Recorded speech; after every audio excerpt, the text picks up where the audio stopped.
So ayan, isang mapagpalang gabi po sa ating lahat. Ito, ano na naman, panibagong pagsubok na naman. So ayan, ang daming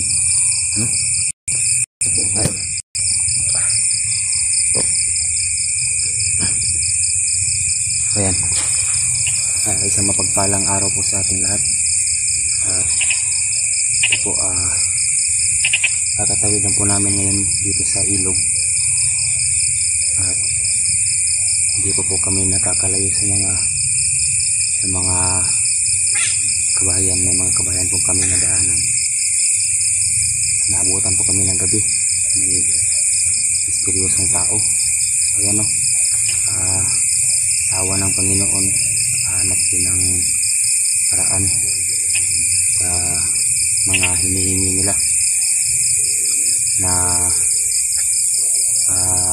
kapalit kina Master J at sa mga bata. So ayan, ito nakapag ano na tayo, nakapagpagupit ulit at sana gabayan po tayo, gabayan sa ating paglalakad ngayong gabi. At ito na po, dala na po namin ni misteryosong tao yung yung mga hinihingi nila. Yung iba yung bigas at saka yung grocery na sinasabi nila. Iniwan namin dun sa napag-usapang lugar. Tapos hindi naman lahat iniwan namin, yung iba dinala namin. Andun kay misteryosong tao at saka sa akin. Naghati-hati kami sa dadalhin. At yung bigas na hiningi nila at saka yung grocery, iniwan na lang po namin dun sa lugar na na napag-usapan namin, para po hindi po kami mahirapan sa bubuhat papunta dito. Ayan, medyo madilim na at may baon kami dito. Tingin ko nasa mga 3 araw o 2 araw lang to, yung mga baon na nadala namin. At ayan o, sana makuha na natin si Master J, kasi hindi na po natin alam kung ano na po yung kalagayan niya dun. At sana sa madaling panahon makuha natin siya agad. At ito na, dala na natin yung mga kailangan nila. Kung ano pa man yung mga pasikot-sikot nila, hindi na tayo agree doon, kasi yung hiningi nila na mga solar at saka flashlight, saka bigas, grocery, binigyan na namin. Tapos nanghihingi pa naman ng iba o hindi na pwede yun. At ayan o, medyo kabado rin ako, kasi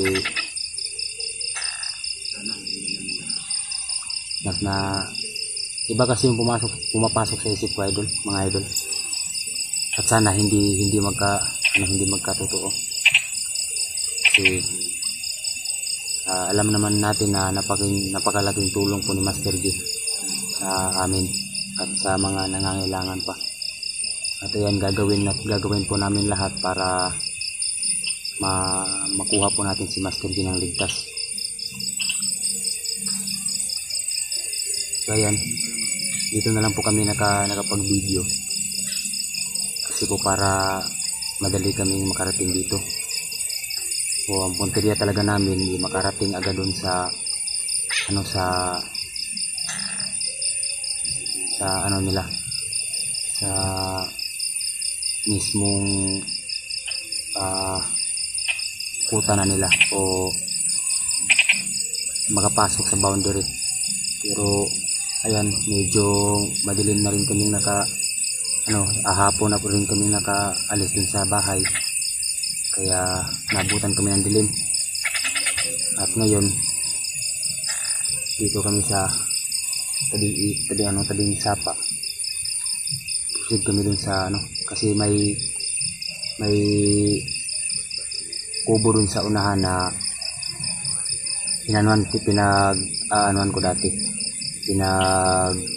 papahingan ko dati. Dun muna kami magpalipas ng gabi, pero hindi ibig sabihin nun safe na kami, kasi may mga dumadaan din kasi dito na dito din kasi banda yung daanan nila kung papunta din sila dun sa bundok o pababa. At ang namin ni misteryosong tao, natutulog ako tapos babantayan niya ako, at pag siya naman yung inaantok, ako na naman yung magbabantay sa kanya at siya naman yung matutulog. So ayan, ito po yung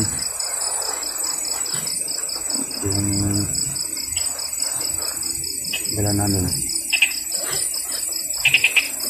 Ito yung solar, at sa ilalim yan yun po yung mga yung mga flashlight na mga hiningi nila.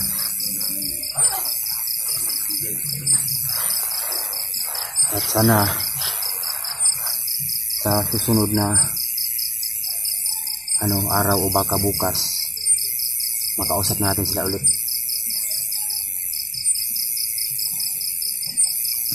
So ayan, shout out nga po pala sa mga patuloy na sumusuporta at tumatangkilig po sa aming bawat exploration. At sana po hindi po kayo magsawang sumuporta po sa bawat mga video na i-upload po namin. Kaya ito, kahit hindi naman sa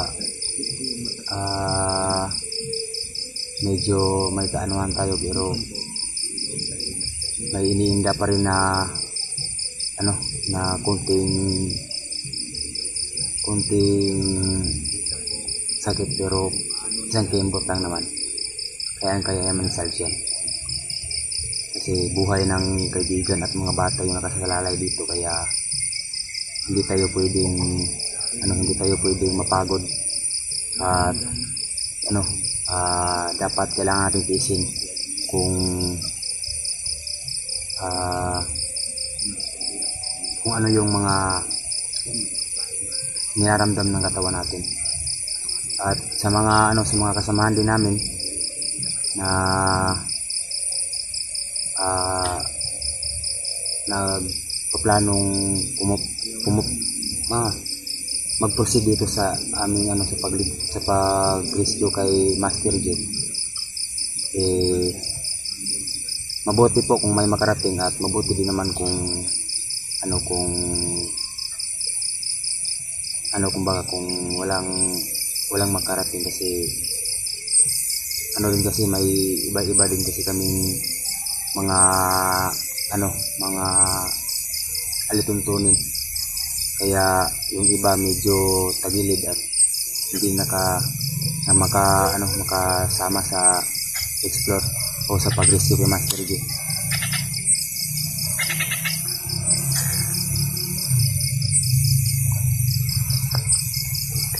Yun po si misteryosong tao. Yan.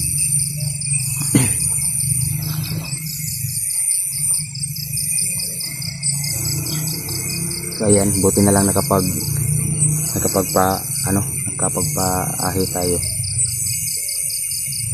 para naman manibago sila sa mukha natin, medyo hindi nila tayo makilala at may makalaban tayo.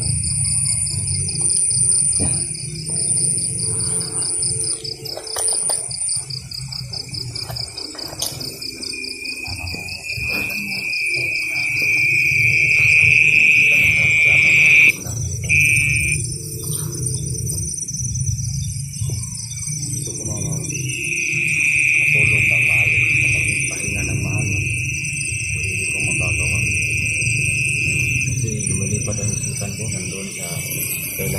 Yan, mga bata.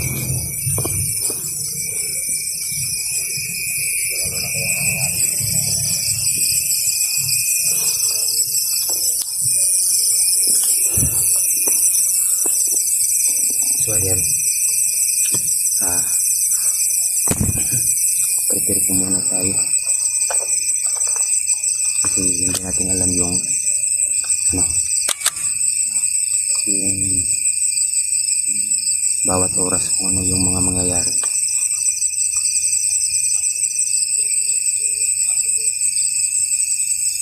Kasi tayo dun sa unahan, kasi tayo dun sa kubo para makapagpahinga tayo ng maaga, para maaga rin tayong aalis mamaya.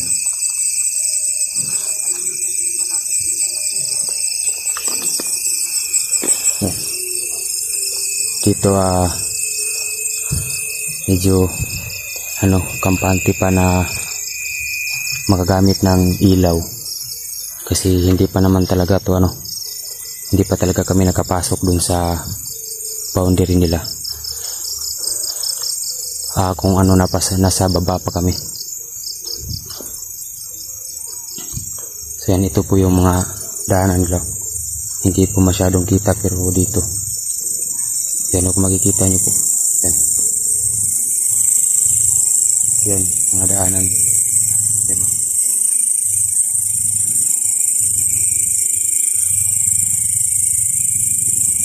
May bagong apak nakapaa. May apak bro, nakapaa. Yan papunta dun at saka pabalik.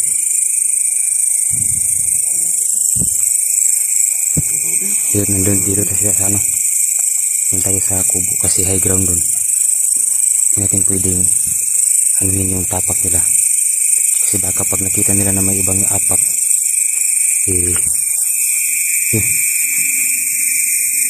palaka.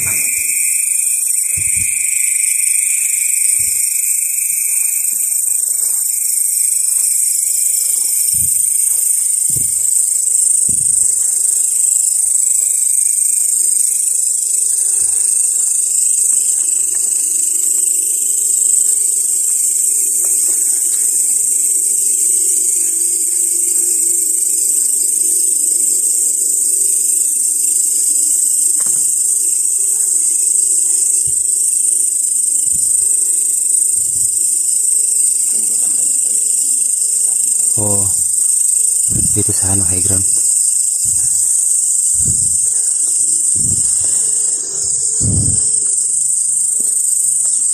Akit dito bro.